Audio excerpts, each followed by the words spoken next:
Hello coders, good afternoon, good evening. It is episode 103. I am a little bit late, I do apologise.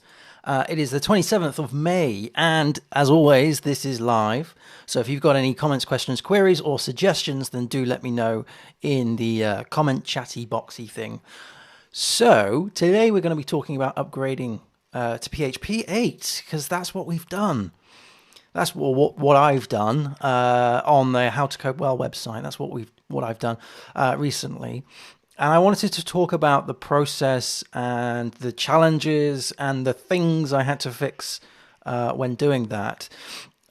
First up, though, quick apologies a quick apology for not streaming on Tuesday. I have started a new contract role, and I was just sort of, really busy with, well, I am very busy with that. That's why I haven't done a lot of streaming or any streaming this week compared to the previous few weeks where I was streaming whilst I was doing interviews in between those. So hopefully we'll get back on track next week and we'll do some streaming Tuesday evening, perhaps.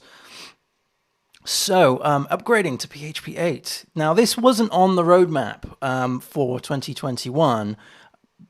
We did try and do it sort of late last year, and it totally failed because the packages or a particular package that I was using wasn't supporting PHP 8.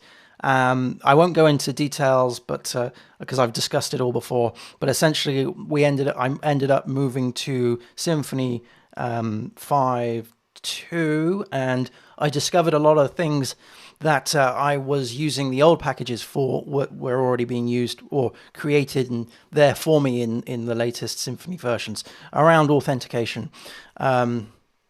So I thought, as I had some downtime in the last few weeks, wouldn't it be a good idea to just try an upgrade again to PHP 8? We were on PHP 7.4, and it worked. It worked. There was a long journey, shall we say, to do it, but it's worked and it's running, which is great. Big caveat to this is that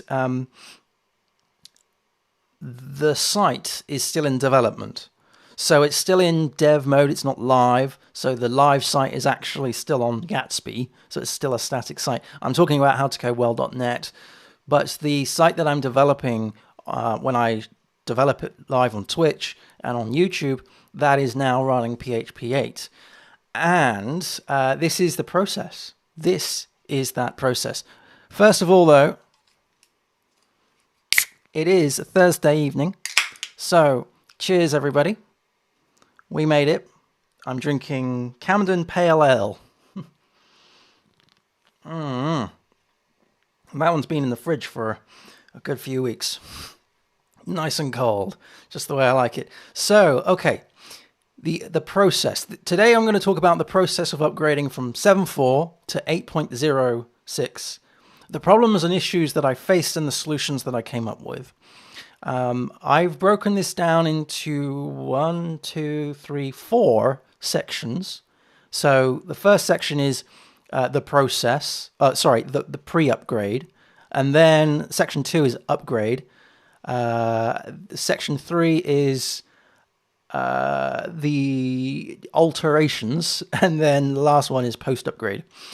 Okay, so I was able to do the upgrade because I have a nice set of code tests. So we are running around about 85% code coverage. There is 400 plus unit tests, 150 plus integration tests, and 50 plus acceptance tests. And those all equate to 85%. It's actually 84.6%. So let's say 85.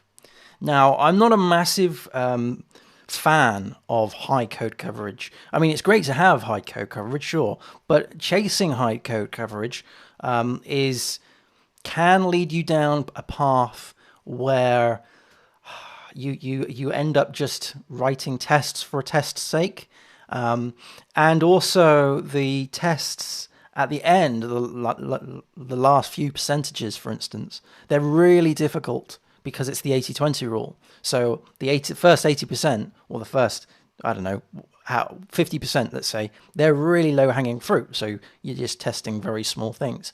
But when you're actually getting into the higher percentages, you start testing sort of integration, sort of configuration, functional, that kind of jazz, and that can get quite tricky.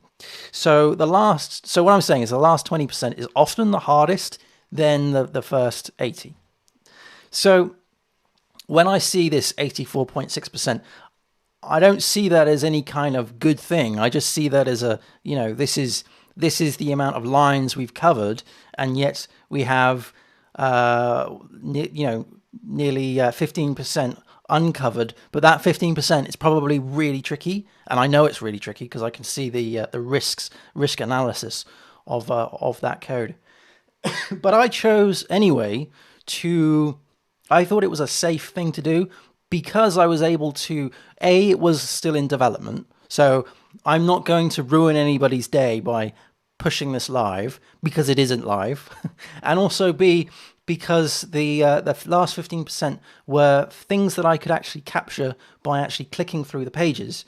So this is the first thing. Make sure that you have enough tests to give yourself a level of confidence that you can capture weird anomalies, because there were a few weird anomalies, as well as the sort of edge cases. So, at the very least, make sure that you've got some decent acceptance criteria so you can actually, feature tests.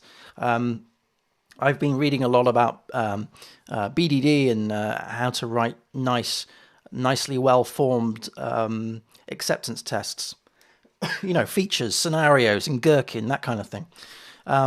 Okay, so let's talk about the process. The first thing, the pre-upgrade, right? The pre-upgrade. So first of all, you want to make sure that your code is, the feature that you're working on is finished. You don't want to be doing an upgrade whilst you're building out a feature. So I was able to draw a line in the sand and go, right, okay, from this point on, I am classing this as stable. My 84% code coverage can back that up. So anything that I haven't found yet, I will still be finding post upgrade, or if I have, or if not, then I haven't written the right test for it. So I drew a line in the sand. This is where we're now going to stop. We're going to stop doing any features, and we're just going to try and do an upgrade. I gave myself 3 days to do this, so try and do an upgrade. So you want to run all the tests, make sure that they all pass. You can't do this whilst you've got failing tests. You have to put the brakes on and go, right, this is deemed as stable now, so this is my benchmark. Then you want to run composer update dry run. So, we're talking about PHP here. So this is, so composer and then -- dry - run. What this does is it tells you all the packages that can be updated now on your legacy version of PHP. Because what you want to do is get your code to a point where you can say that at this point we're now going to do an upgrade, and this is the most stable point to do an upgrade. And if you've already got packages that you haven't upgraded to in your current release, then that might prove problematic when you when you need to do a rollback, for instance. And there is, a rollback plan is very important. So what I would do is run composer update dry run, see what needs upgrading, make a decision as to whether or not to do the upgrade. I had a lot of stuff to upgrade, so I chose to upgrade it. So I do that in a separate branch, right? So like, I call my branches, when I'm doing an update, because I try and do a separate branch for package updates compared to branches for features. Sometimes it doesn't always work like that. Sometimes a feature relies on a package that you need to install or something, but whatever. So I called this updates / and then like packages, or composer packages. And then I ran the upgrade, right? So then I updated all those packages. Then I reran the tests, right, to ensure that that hasn't screwed anything up. And then that was my stable point. That was my jump off point. That was my let's go, move from 7.4 up to PHP 8. Obviously, fix anything that's broken, right? That your tests find, because you don't want to come into this upgrade with known bugs. If you can, I mean, yeah, everybody. I mean, like, okay, if you go through my GitHub repository, which you can't because it's private, but if you were to see all this, and I do show this out on Twitch, you'll see that there's a number of bugs that I have created in issues. These are known bugs, right? These are bugs that I'm aware of.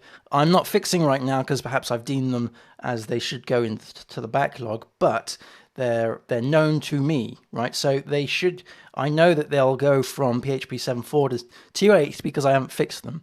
But what you don't want to do is you don't want to be fixing anything or changing anything during the upgrade. Your branch. And I'll explain why in a minute. Your branch of an upgrade needs to just have the upgrade, right? Nothing else. Otherwise, it's very difficult to unpick any changes when you have to do a rollback. Okay, so fix anything that's broken. Check Composer, and then once you've done that, check Composer for pinned versions of things. So, for instance, I had to pin a version of Stripe to a legacy version of the SDK because of a previous issue that I was dealing with, but I forgot to upgrade it. So you want to make sure that you go through your Composer JSON file and make sure that there isn't any pinned stuff. Or if there is, make sure that there's a reason why and that can port across to the next version of PHP. So check for Composer, check your Composer JSON file for pinned packages and see if there needs to be an upgrade. Do this in kind of a rinse and repeat cycle. So what I did was I only had the Stripe thing that was I needed to upgrade. But what I would suggest if you've got a number of pinned packages, do them one at a time, then run the tests, and then do another one, then run the tests, then do another one. You want to be quite methodic at this, because the thing is you're now moving into an arena where you don't actually know what could be broken because you haven't applied PHP 8 before to this application. So you want to be very methodic, very chilled, very relaxed, and you always want to make sure that you have an exit strategy. My exit strategy is at this point, these changes are changes to PHP 7.4 and getting the application into a decent state, ready for it to be upgraded. And then once I'm happy, once all of that's done, I mean, that took a long time because I was having to do all the tests. It was quite nerve-wracking because, once you do the jump off, you've done the jump off, right? So what I did was I merged all that. I did a pull request, merged all that into main as you would normally, and then I initiated the upgrade. So this is where you're going into sort of an unknown territory. So create a separate branch for this. So I created a feature branch called updates, and then PHP-8. Now this branch only has the changes that are required to the application as a whole for PHP 8. The reason being is that if something was to screw up, and it did, then I could just not use that branch, right? That branch is only for the upgrade. I've already upgraded the main branch to be the most stable. I've upgraded as many things as I can. I've tested as much as I can. I have a level of confidence that is stable, or as stable as it is. And now we're creating another work stream specifically for PHP 8. So first things first, this is a little bit of trial and error. So this is very difficult to estimate. If someone asks you, how long does this take? It took me 3 days. It took me 3 days of scratching my head, trying to think of best ways to approach this. yeah, so it does take a while. So the first thing is I use Docker. Now, I know that a lot of people don't use Docker, but for this, I highly recommend using Docker containers, because then you can have a container specifically for PHP 8 and a container specifically for PHP 7.4. So the first thing I did was I upgraded the Docker file, or updated the Docker file, the base image from PHP 7.4 Apache Buster to PHP 8 Apache Buster. So I changed the base image on that. And then I just thought, I'll build it. I'll just build it. I'll just see what happens. What happens. And it fell over, as you can expect. So I didn't run a container. I just built the image. Because I wanted to get the image to actually complete and then run the container. So break it up into small little things. You're not worrying about running a web server at this stage. You're worrying about compiling your Docker image or building your Docker image with PHP 8 support. So you want to be basically doing the rinse and repeat cycle on this. And I think I created about 5 gigabytes worth of broken images for this. It was quite a long trial and error process. So I had to upgrade an awful lot of stuff and configure a lot of stuff. And I did a lot of learning as well alongside, because I was forced to work out why these extensions weren't working. Why is Peckle not working? And then what happens is, you see, after this, when you start doing this thing and you're forced to upgrade to various other bits and pieces, you then have to alter the application to use those different bits and pieces as well. So for example, I had to configure different extensions differently, use different libraries for Peckle extensions. That took a long time to work out. And I'm usually quite particular with the way I format my Docker image, my Docker file. But at this stage, what I was doing is just throwing things to the Docker file and just seeing if they worked. And if they did, I would then come back to it and sort of refactor the Docker image to make it more, to adjust the Docker layers better. So once I was happy with a particular Docker layer, I would then, package that layer up using and the slash to create a single layer of stableness. That's what I was calling it. As I did this, I realized I also needed to upgrade Xdebug as well, from a very old version of 2 to 3. And of course, upgrading to 3, I needed to change a lot of configuration that I wasn't even aware of. Xdebug and debugging with PHP Storm is one of these things that you kind of, once you set it up, this is what I do. Once I set this up, it's like, right, okay, back away from it slowly, because any little tweak will break it. So I ended up learning a lot about Xdebug and how the new version is configured. And I also used this as an opportunity. This is probably why it took me 3 days to do it. I used this as an opportunity to actually finalize and finish the Xdebug configuration of PHP Storm, so I can actually now properly step through code, not just on the controller level in the sense of like stepping through from a HTTP request, but also doing this from the CLI. So jumping into the Docker container and running a console command will also, if certain things are set, will trigger the Xdebug to allow me to step through, and then I can actually go through and step over the processes of a console command, which is brilliant. I've done this before with client machines, right, where I'm working on client projects, but I've never really done it in for how to code well. So I just thought this was a great opportunity to do that. So I'm very glad that happened. So this was one of these things that just came out of this upgrade, which was lovely, which was awesome. Okay, so one challenge is that I discovered was that if you use the Composer Docker image, right? So the official Composer Docker image, if you use that, then it is, you need to discover what version of PHP that Docker image uses, because, like I said before, I was on 7.4, and I also had to switch up to Composer, the new version of Composer. That had PHP 8. I didn't realize that at the time, and I was wondering what was going on, why I was getting different packages between running things locally and running things on the container. From 7.4 and 8, I got very confused.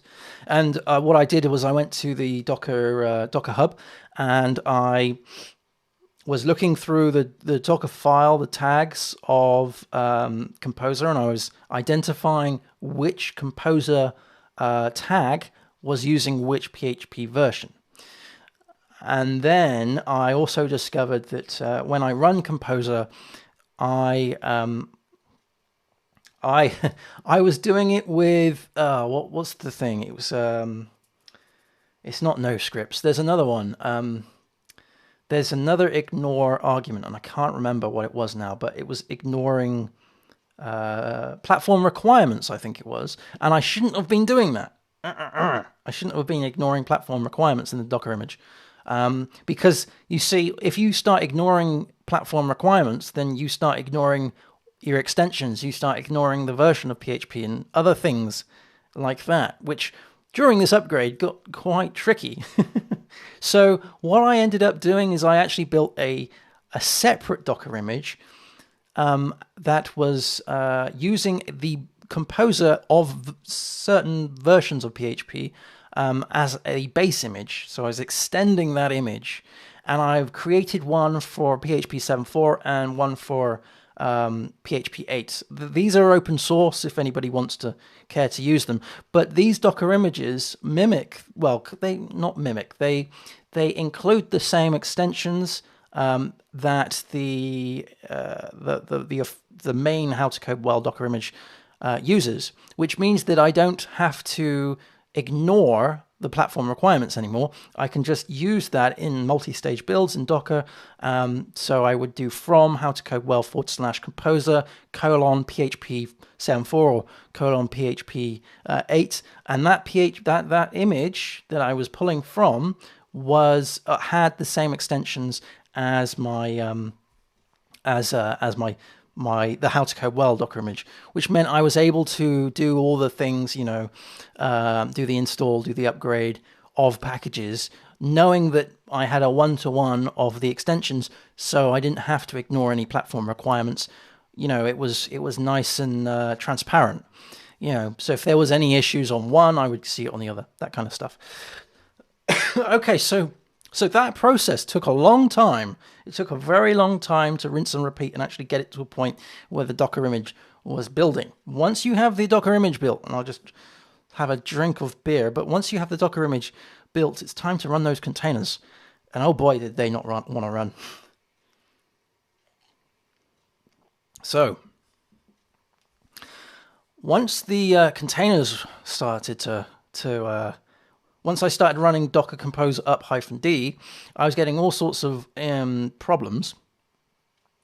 And this was just hacks of the Docker file, and I used this time as a bit of a refactoring of the Docker file, moving things around. There were certain PECL extensions that I used that needed to be installed and configured before other PECL extensions were installed and used, which was it was a bit of a trial and error process, to be fair.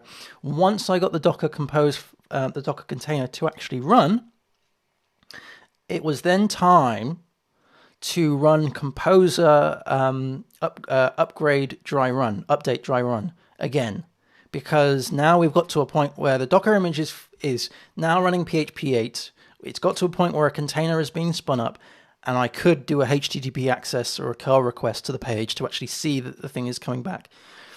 But now it's time to actually attempt to do a Composer dry run against PHP 8. So adjust your composer JSON file, your platform requirements, to now run PHP 8, to move it from 7.4 to 8, and then run those, or run that. This is where I got a lot of problems, because, I mean, yeah, because there were some packages that I was using that didn't allow for PHP 8, and there's some custom ones. And so what I ended up doing was issuing issues, or yeah, sorry, I can just hear a bunch of dogs running, barking. So I created an issue for some of these packages just to ask if there was any possibility of upgrading to PHP 8, if that was on their roadmap, if that was on their agenda. Some have got back to me, and that's all good. I've managed to find replacements to others, and also there was one in particular which was very nice and light. And so what I've done is I've just forked it, and I rebuilt it in PHP 8, and I must remind myself now to create a pull request to that. It was the Ghost API client that I'm using for the Ghost blog, and that was running, or is running, PHP 5.5, or I think it's PHP 7, and of course I need it on PHP 8. And there's other things that uses as well, PHP unit, that runs an older version of Xdebug, which isn't available on PHP 8. So there's all of those interconnected dependencies. So anyway, I decided that the road of less friction is to just rebuild it and ask the maintainer if they're thinking about moving to PHP 8, and I must offer the pull request. I must do that. I just haven't got around to doing it. But I've forked it and I've fixed it, and it's now running fine in my Docker image, which is brilliant. But that took a long time to do, a lot of changes. Once that's done, though, once you can actually do a composer upgrade, that's great. I mean, you're nearly there. The next thing is to run the tests. So I use makefiles, or a makefile, that has different commands, and I've got lots of commands for different types of tests, as well as a single command that runs all the tests together. So I would run that, and it failed. The tests, when I ran Codeception, just failed.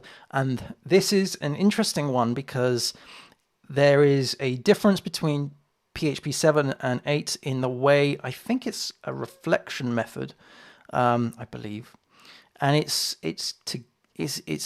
discovering a class via the namespace. I completely forget; it's gone out of my mind what that method is, what that function is called.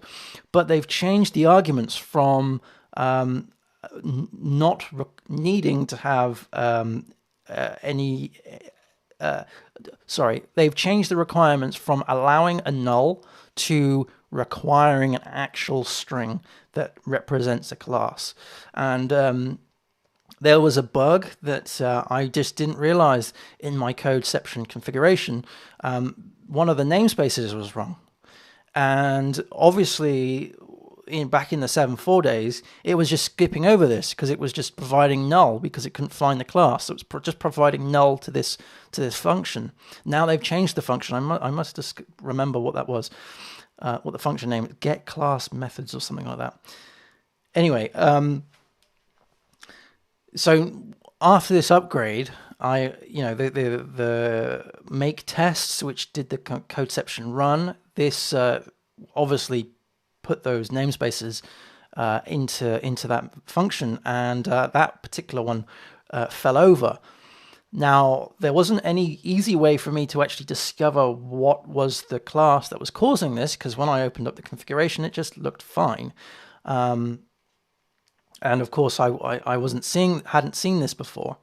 So I had to do a lot of Googling, and I also discovered using the verbose mode, I could try and track down the stack traces, and it came to this single line in the codeception configuration where it was trying to include an actor class, and that actor class wasn't correct, wasn't in the right namespace, and so it was throwing this error. So I just changed that, and then suddenly all the tests worked. And I must say, all the tests fly. They are much faster now than they were on 7.4. And I remember doing this before 7.4. And 7.4 was a speed boost, or 7 was a speed boost. So yeah, you know, it's all good. So once that's done, you now move into sort of the post upgrade process, or the sort of retrospective kind of, let's just eyeball these things, because it's great having all of these tests. Yeah, it's wonderful having all these tests, but can you really rely on them? You know, so it's a case of going through and just trying out all the features.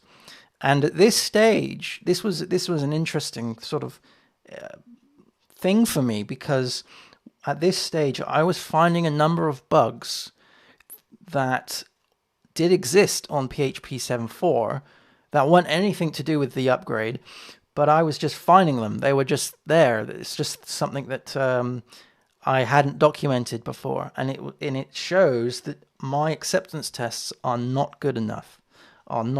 So what I think I'm going to be doing going forward is seeing if I can write better acceptance tests, doing some more BDD, and actually make some nice, well-formed acceptance criteria in terms of scenarios. So scenarios and features. And also, if there's a bug on the screen and I can reproduce that bug, then I'll create a CEST. Is it CEST or CEPT? One of the two. I'll create one of those test files as an acceptance test to test the acceptability of that. Now, that's not a function, that's not a feature test, it's an actual test of a particular bug. So now I want to move into the frame of mind of actually going through each of the pages in granular detail, and if I find a bug, then I will create an acceptance test to fail on that bug, and then I'll fix the bug, and then hopefully that acceptance test will pass. And then alongside that piece of work, I want to really look at the pages individually and write some nice, well-formed feature tests. And I'm kind of I'm learning at the moment the differences between, like, the boundaries between what is a feature and what is a bug. You know, because you could say that when you're on a website and you see a bug, and you want to write a test for that, that is obviously a failing feature, right? So is that a feature, or, you know, of behavior, or is that a bug that you have to put through? And I was reading the codeception documentation the other day, and there's a paragraph in it which suggests that when you're writing these features, you want to be writing them from the perspective of someone who is from a sort of a business level, someone who is looking at an isolated feature, right, of the website. They don't necessarily care about bug 37, right?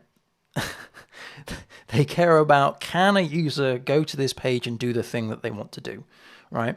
So instead of writing gherkin features to fix a bug, I want to be using those gherkin features to describe and define those features. And I think what I've been doing is kind of doing it backwards. So in some cases, I have some features that actually check for a bug that doesn't exist anymore. But what I should have done, you see, is I should have created I think it's a CEPT or is a CEST. I don't think it matters, because I think a CEST is a test class, and a CEPT is more procedural. I think they do the same thing, but anyway, those classes, those files are more to test bugs, and whereas Gherkin in Cucumber language, or in Gherkin language, sorry, is more about describing a feature. So yeah, that's kind of where I am at the moment. And I think this is a good place. It's a good place. Like I said, this stuff wasn't actually on the roadmap, but it's made my code a lot better. I think I feel more confident with it. I think it's proven itself, which is great. And another reason why I wanted to do this before I put this live, not just because it was technically interesting, but also because there is a big risk when you do these upgrades live. And I thought, well, as it's not live and I've got time to kill because I was in between interviews and all that jazz, I thought, why not? Let's try it. And it paid off, which I'm super happy with. I should say that none of the code, though, has been altered for PHP 8. I haven't had a chance to do that. This is something that we're going to be doing on stream. So I'm going to be changing the switches to be the match statements. I'm going to be using the new toys of PHP 8, the constructor promotion fun, all of that stuff. Yeah, I'm super looking forward to the annotations, everything, which will be really, really fun to get my teeth into, as long as obviously we're still trying to go down the same or moving towards the same goal. So I need to somehow put the business hat on and go, these new syntax sugar things are very nice, but they're not actually pushing the project forward in terms of a time frame. They're just nice to learn. Anyway. So, thank you ever so much, everybody, for watching. And before I go, greetings from Alabama, US. Thank you for joining. And thank you very much, Bernard, for coming on too. I do appreciate that. Did Zook use PHP to code the original FB with? Yes, he did, I believe. And then that he basically, well, I don't think he did it. His team changed or basically rebuilt parts of PHP, or I think, is it called the hack? I can't remember what it is. It's a variant of PHP to make things their way. Yeah, PHP's great, man. PHP is so good. I'm so glad I've learned it. It's such a lovely language, and I'm so pleased with all the changes of PHP 8. It is such an improvement, especially over PHP, the old dark days of PHP 5. But there is still a lot of legacy code out there. This is so good for us. I mean, I'm a contractor, right? So this is so good for contractors to have this this diverse spectrum of PHP versions, because at some point a client will need to upgrade. At some point, there'll be a version of PHP will reach end of life, and therefore, what I've seen before in the contracting space here in the UK is that you go over like waves of work. So some waves of work would be, doing a lot of building of features, so creating a load of features, and then sometimes you'll hit a wave of work where it is purely sort of upgrading, moving from, even upgrading versions of Laravel or Symfony or WordPress. This is all providing us so much good work to do, and whilst we do this, we start learning more and more about the language. I never realized half of this stuff was available in terms of, I didn't realize half of these issues. I mean, I didn't expect these issues, right? Let's just say that. I didn't expect these issues that I would have to deal with during the upgrade. So it's a complete journey of discovery. My advice is to make sure that you have an exit strategy, though, because I think on day 2, I was like, this is nuts. This is, if I can't get it done within another day, then I really do need to just call it quits and go, I can't do this anymore, because I've ran out of time. So I'm glad I just snuck it in before I started my new role. which is so cool. So cool. Anyway, I'm going to shoot off, drink the rest of my beer. Thank you ever so much for watching. Happy coding, everybody. And I'll see you again on Sunday on Twitch. And we're going to be doing some PHP 8. Take care, everybody. See you soon. Bye-bye.